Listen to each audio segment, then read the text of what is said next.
Sud Radio Parlons Vrai chez Bourdin, 10h30, 12h30, Jean-Jacques Bourdin.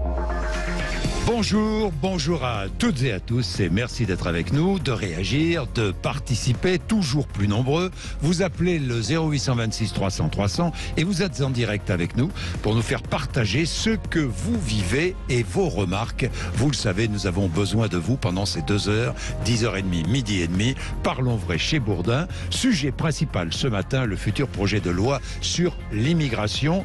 Les ministres de l'Intérieur et du Travail ont dévoilé ce matin les grandes lignes de ce projet de loi dans le journal Le Monde. Alors, toutes les obligations de quitter le territoire français, vous savez, les fameuses OQTF dont on a tant parlé, seront inscrites au fichier des personnes recherchées.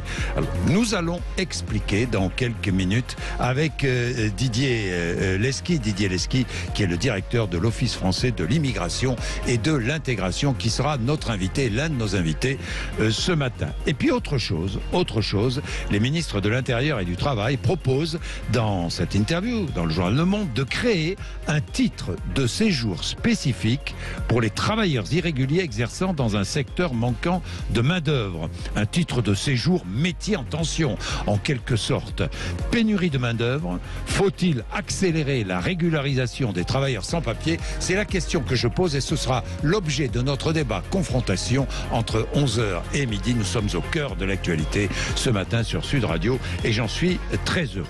Autre sujet que nous allons développer tout de suite, l'alerte des pédiatres. Que se passe-t-il? Eh bien, les services d'urgence pédiatrique, les services de pédiatrie dans les hôpitaux publics sont débordés. Et des enfants d'Île-de-France, par exemple, sont transférés parce qu'ils ne peuvent pas être accueillis dans les services d'urgence en Île-de-France. Ils sont transférés, ces enfants, dans d'autres services d'hôpitaux de province. Nous allons entendre dans un instant le témoignage de Sébastien et je vais appeler Brigitte Viret, qui est pédiatre libérale à Dijon, présidente du syndicat national des pédiatres.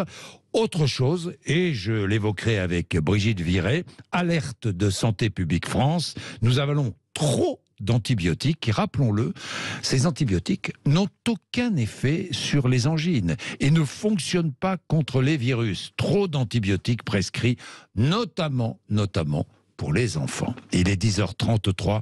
Je commence avec Sébastien qui est dans les Bouches-du-Rhône, qui est l'un de nos auditeurs, 0826 300 300 et qui est avec nous. Bonjour Sébastien. Bonjour, vous allez bien? Bonjour.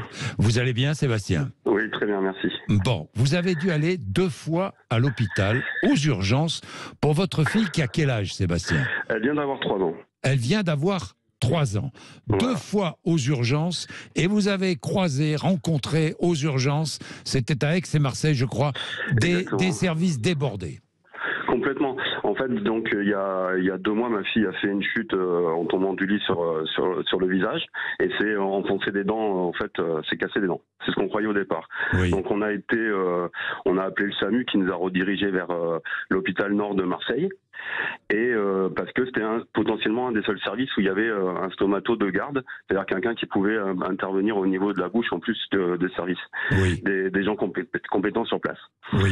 Donc on y est allé à 9h du soir en semaine et en fait on a été traité plutôt rapidement parce qu'il y a un service dédié à la pédiatrie, mais en fait on avait une externe et une infirmière au départ et on a fini par voir un interne qui gérait à eux tout seuls les urgences. Oui. Donc c'était toutes les urgences. Pédiatrie et non pédiatrie. Non, que pédiatrique pour pédiatrique quand même. Ils ont 2 services séparés. D'accord. À côté de Marseille. D'accord. Donc ça, c'était première surprise. Alors en fait, on était quand même allé chercher un spécialiste parce que ma femme est médecin en plus du travail. Oui. Mais elle n'a pas donc les compétences pédiatriques qui vont avec. Donc on va avoir des gens compétents. Et en fait, bon, quand elle a vu l'externe arriver, elle en savait plus qu'elle. Donc c'était un peu... on s'est dit, mais comment ils sont livrés à eux-mêmes, quoi. Enfin, c'est... Oui. Terrible. Et 15 jours plus tard, la petite retombe encore une fois sur la figure. Donc bon, là on commence à avoir un peu plus l'habitude et on se décide d'aller à l'hôpital d'Aix-en-Provence. Oui. Et là, vous n'avez pas de service pédiatrique, c'est un service d'urgence pour tout le monde. Hein. Donc les enfants sont mélangés au reste de la population. Donc ce qui n'est pas forcément évident parce que vous avez des gens qui arrivent avec des grosses blessures, des hurlements, tout ce qui se passe. Et là, je vous le dis clairement, il n'y avait aucun médecin. Aucun Il n'y médecin. avait aucun médecin aux urgences. Et c'était pas un fait anodin. C'est comme ça. Ils ont plus assez de personnel pour bosser. Et là, quand on est confronté à ça, on réalise pourquoi beaucoup de médecins, d'infirmiers se disent en panique par rapport à la prise en charge hospitalière. Le pire, c'est que ma femme avait travaillé dans cet établissement et a vu en 4 ans, parce qu'elle en est partie du service public, hein, et en 4 ans, elle a vu, mais on est arrivé dans un garage automobile, si vous voulez. Hein. C'était une porte, les locaux étaient insalubres au possible. C'était vraiment, mais on se disait, mais les pauvres, quoi. Sébastien, ça illustre parfaitement le problème des services pédiatriques en France, dans les hôpitaux. Sébastien, merci d'avoir appelé. Comment va votre fille ? Écoutez, ça va mieux, mais maintenant j'espère qu'il lui arrivera jamais rien d'autre dans les mois à venir, parce que si elle doit être prise en charge, je suis très très très inquiet. Je ne sais pas où je l'amènerai. Merci Sébastien d'avoir appelé. Dans tous les cas, merci. Vous recoupez évidemment les questions que posent les professionnels, les pédiatres, le personnel soignant dans les services de pédiatrie. D'abord, il y a effectivement un manque de personnel, mais il y a aussi donner envie de travailler à l'hôpital et notamment dans les services pédiatrie. C'est ce que demandent justement les médecins et notamment les pédiatres, les chefs de service dans les services pédiatriques. Et d'ailleurs, une délégation de ce personnel soignant en pédiatrie sera reçue par le ministre de la Santé, je crois, dans les minutes qui viennent, puisqu'il y a une marche sur l'Élysée. Je suis en ligne avec Brigitte Viré, qui est pédiatre libérale à Dijon, qui elle est présidente du syndicat national des pédiatres, des libéraux. Bonjour Brigitte Viré. Bonjour monsieur. Bon, ce problème, vous le ressentez, vous, bien sûr, vous êtes en cabinet privé, mais vous le ressentez, ce problème dans les services pédiatriques en France, services hospitaliers bien sûr. Oui, bien sûr qu'on le ressent, puisque nous, on a vu augmenter les demandes dans nos cabinets et le téléphone s'est mis à sonner énormément. Et comme nous rajoutons effectivement les enfants malades, eh bien, ce fait que nos cabinets sont eux aussi assez débordés et on en arrive au stade où parfois nous devons décaler des rendez-vous programmés non urgents. Non urgents. Parce qu'on manque de bras, parce que les services pédiatriques sont pleins dans les hôpitaux, et qu'évidemment, les parents se tournent vers vous. Ah mais ils se tournent naturellement vers nous, si vous voulez, puisque ce sont souvent nos patients qui nous appellent. Oui, bien sûr. Donc voilà, ils se tournent vers nous. Mais vous savez, ça fait plus de 20 ans qu'on demande d'augmenter la démographie pédiatrique et tous les gouvernements successifs n'ont pas fait grand-chose par rapport à ça. Alors que faire ? Que faudrait-il faire, Brigitte Viré ? Il y a plusieurs choses. Il y a effectivement, comme vous l'avez dit, pouvoir ramener des infirmières à l'hôpital. Donner envie à des infirmiers ou des infirmières de venir travailler à l'hôpital.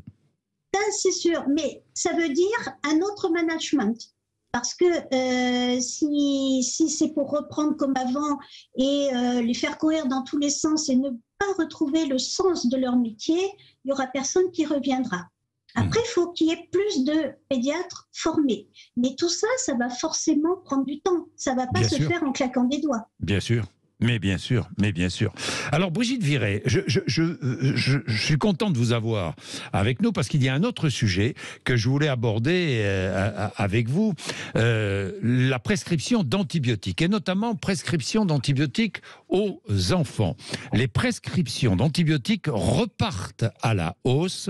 L'alerte ce matin de Santé publique France, 700 prescriptions pour 1000 habitants ont été enregistrées l'année dernière, Félix Mathieu. Oui, ça hisse la France à la 4e place européenne après la Grèce, la Roumanie et la Bulgarie. Pourtant, depuis une dizaine d'années, la consommation d'antibiotiques baissait. Le message avait fini par rentrer. Les antibiotiques, c'est pas automatique. Sauf que patatras, ce rapport de Santé publique France dévoilé par le Parisien aujourd'hui en France, il s'alarme en particulier pour les tout petits, les 4 ans et moins. Après l'année 2020, ces confinements, ces gestes barrières, la consommation d'antibio était tombée au plus bas, mais avec la reprise des virus d'hiver l'année suivante, en 2021, eh bien, les parents font pression pour obtenir des antibiotiques, surtout par exemple en cas de fièvre prolongée, même quand ça n'est pas du tout efficace. Pour rappel, les antibiotiques s'en prennent aux bactéries, mais ils ne servent à rien contre les virus. On a beau avoir une majorité de bronchites, de rhinopharyngite ou alors d'angines qui sont d'origine virale chez l'enfant, eh bien, 2/3 des médecins prescriraient des antibiotiques sans faire le test. Ce n'est pas seulement inutile, c'est aussi mauvais pour l'enfant, lui détruisant une partie de la flore bactérienne.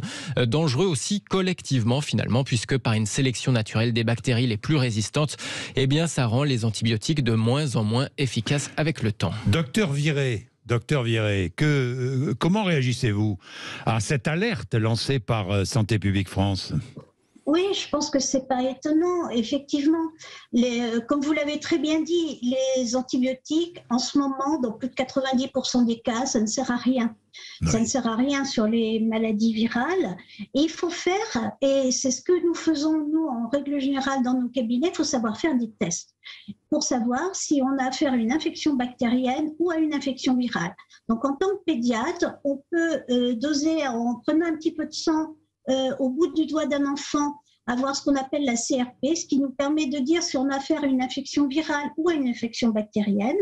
Et puis après, nous avons des tests rapides en tout genre. Alors bien sûr, il y a celui de l'angine, mais il y a aussi maintenant tous les tests, et depuis le Covid, ça a beaucoup évolué, des tests triples qui font Covid, grippe et VRS. Donc avec ça, normalement, on peut mettre les antibiotiques à bon escient. Oui, à bon escient. Faire attention. Ben, bien sûr, mais docteur Viré, il faut rappeler d'abord, les bronchiolites, bien souvent, c'est viral. C'est viral.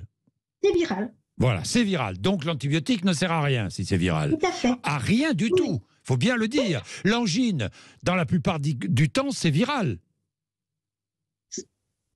Allô ? Sauf les angines bactériennes. Voilà, et pour ça, il faut faire un streptotest. Voilà, sauf les angines bactériennes.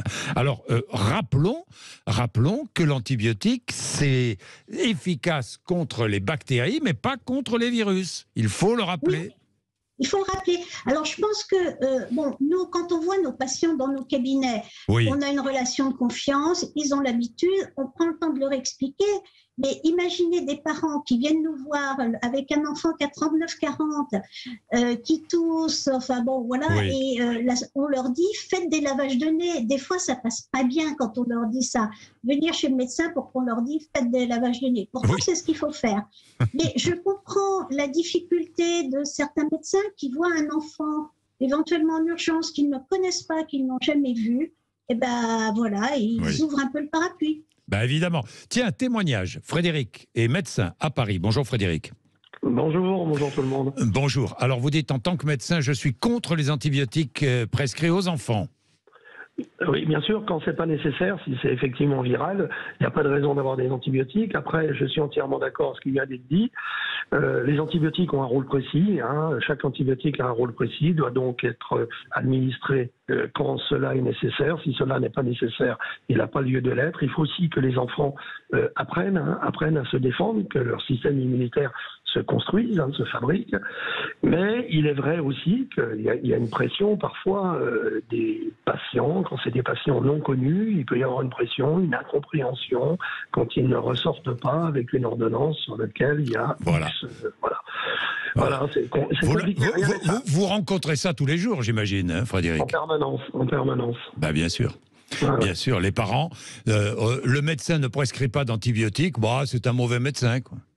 Et on a parfois l'impression que c'est comme s'ils allaient dans un supermarché, quoi. Ils viennent pour chercher quelque chose et ils veulent ce quelque chose, quoi. Donc c'est compliqué. Il faut faire une pédagogie et c'est pas toujours facile. Tout dépend qui est en face de vous. Il y a des gens qui le comprennent parfaitement bien.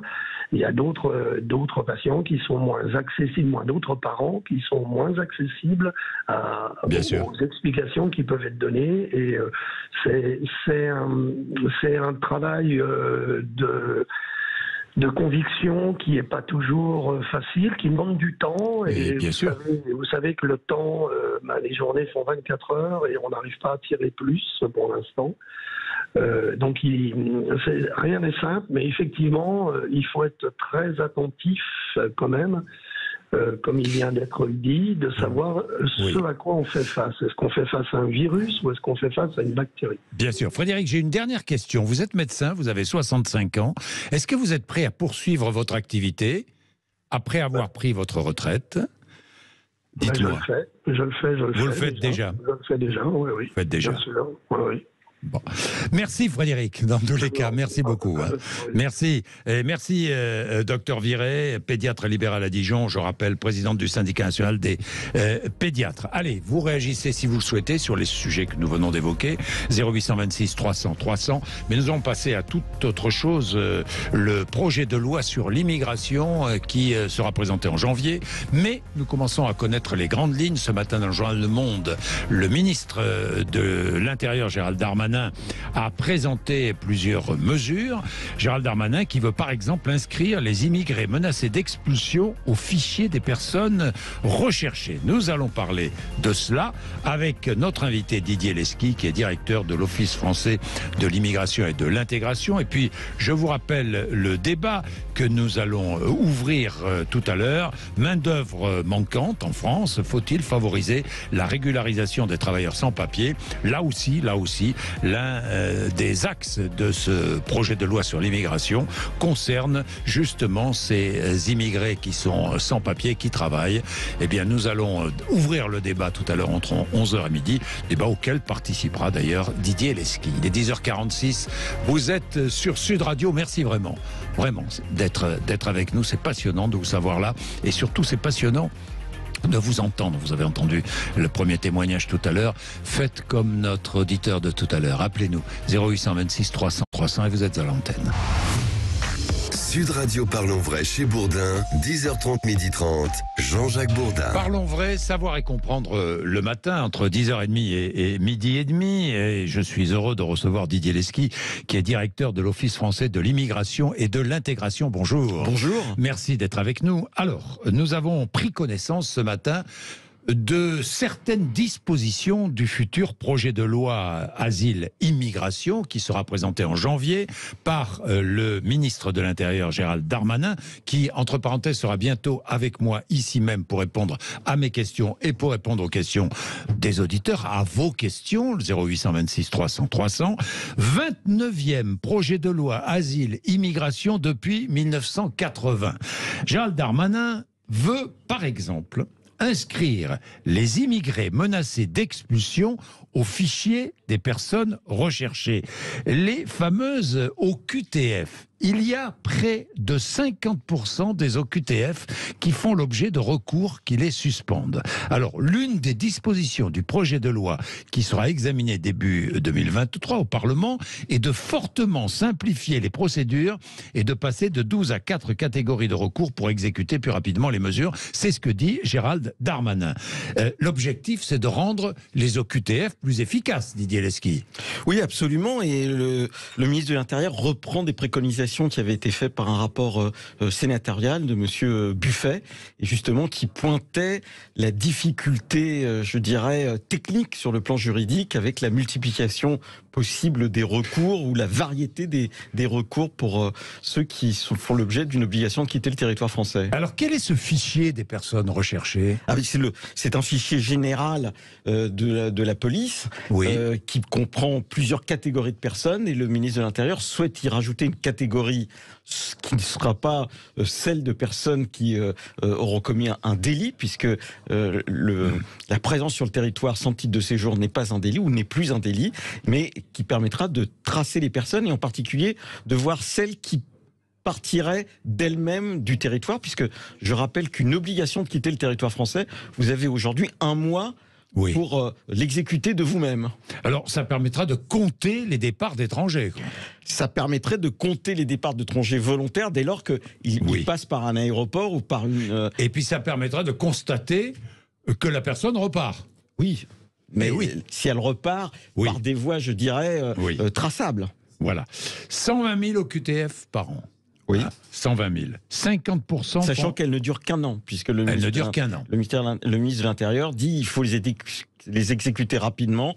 Et c'est pour ça qu'il abandonne cette idée qu'il avait à un moment donné avancée, que le QTF dure 3 ans. 50% de ces OQTF font l'objet de recours qui les suspendent. Oui, devant les tribunaux administratifs en particulier. Bien. Vous savez que le contentieux des étrangers est le principal contentieux aujourd'hui des tribunaux administratifs. Bien. 12, et il veut réduire de 12 à 4 catégories de recours possibles. Oui, là encore, c'est justement ces préconisations. Vous m'interrogeriez comme ça, à brûle-pourpoint, pour décrire les 12 recours. Moi-même qui suis au cœur de ces difficultés, je ne pourrais pas vous les aligner toutes. Donc c'est une complexité administrative invraisemblable, ce qui explique pourquoi on n'arrive pas à faire exécuter les OQTF. Il y a eu ce débat ces derniers... Bien sûr, mais sachant que la principale difficulté reste avec... peut-être les problèmes procéduraux, la délivrance des laissez-passer consulaires. Et du reste, le président de la République, lors de son intervention sur France 2, a parlé de cela. Il avait même lié la délivrance des laissez-passer consulaires au fait que on suspende ou on indique au pays de ses ressortissants qu'une partie de l'aide au développement serait liée à leur collaboration pour la délivrance des laissez-passer consulaires. Quand Gérald Darmanin va venir ici, je vais l'interroger sur ces laissez-passer consulaires, effectivement, parce que c'est très important. Bien. Que dit-il aussi? Il propose un juge unique à la Cour nationale de droit d'asile. Oui, là encore, c'est pour essayer de rendre plus efficace la Cour nationale du droit d'asile, il y a 2 propositions. La décentraliser, c'est-à-dire par exemple le fait que les personnes ne soient pas systématiquement obligées de venir à Paris pour être auditionné à la Cour nationale du droit d'asile, donc d'avoir des chambres dans les régions, et ça sera aussi... C'est aussi une bonne idée, ça. Bien sûr, ça sera aussi le cas, si j'ai bien compris, pour l'Office français pour les réfugiés et les apatrides, qui serait décentralisé dans des pôles qu'on appellerait France Asile, et à partir en même temps que les bureaux de l'OFII. Et donc l'idée, c'est d'accélérer, puisqu'aujourd'hui, l'OFPRA a considérablement diminué ses délais de traitement, mais nous avons un goulot d'étranglement qui est la Cour nationale du droit d'asile, et donc il faut accélérer. Alors, je vais devant la Cour nationale du droit d'asile, rejet de ma demande d'asile à l'OFPRA. Un rejet vaudra au QTF. Alors, un rejet vaudra au QTF, en tout cas...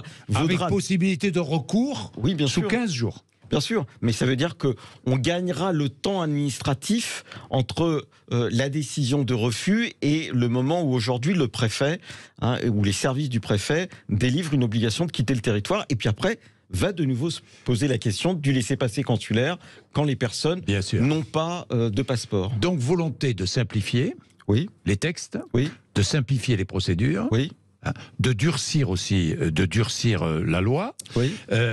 Que dit Gérald Darmanin? Il dit qu'il faut être méchant avec les méchants et gentil avec les gentils. C'est une formule un peu lapidaire. Il a raison. Oui. Et il faut être aussi exigeant, parce que il parle aussi, et c'est l'expérience que nous avons des régularisations précédentes, du fait que dès lors que les personnes ne jouent pas le jeu quand elles ont obtenu un visa de court séjour, c'est-à-dire en réalité un visa de tourisme, il faut être particulièrement ferme et rapide pour qu'elles puissent retourner dans le pays d'origine. Et c'est important puisqu'on a eu beaucoup de discussions sur la délivrance des visas. Il faut bien comprendre que si on ne délivre pas les visas, ou si on réduit, puisqu'en réalité, aujourd'hui, on a encore des dizaines de milliers de visas qui sont donnés, c'est parce qu'il n'y a pas de confiance. Une confiance totale dans le fait que la personne qui a dit « je viens ici pour 60 jours ou 30 jours, j'ai des garanties en ce qui concerne ma santé ou en ce qui concerne mes revenus », après ne retourne pas dans son pays d'origine. Bien, nous allons aborder entre 11h et midi la deuxième partie de cette interview importante dans Le Monde du ministre de l'Intérieur, mais aussi du ministre du Travail. Faut-il favoriser la régularisation des travailleurs sans papier? Alors, que propose le ministre? Il propose une forme de titre de séjour, un titre de séjour pour les travailleurs immigrés. C'est Je sais pas. Pour les métiers en tension. Pour les métiers en tension. Voilà, pour les métiers en tension. Nous allons voir si c'est bien ou pas bien. Vous allez me dire ce que vous en pensez. 0826 300 300. Vous appelez, nous aurons plusieurs invités. Le président de l'Association française des maîtres restaurateurs qui demande la régularisation de travailleurs sans papier parce qu'on manque de main-d'œuvre. Nous aurons aussi François Jolivet qui est député Horizon de l'Indre, membre de la majorité. Le député LR du Rhône, Alexandre Vincendé. Il est 10h58 et vous, bien sûr, vous appelez 0826 300 300. À tout de suite.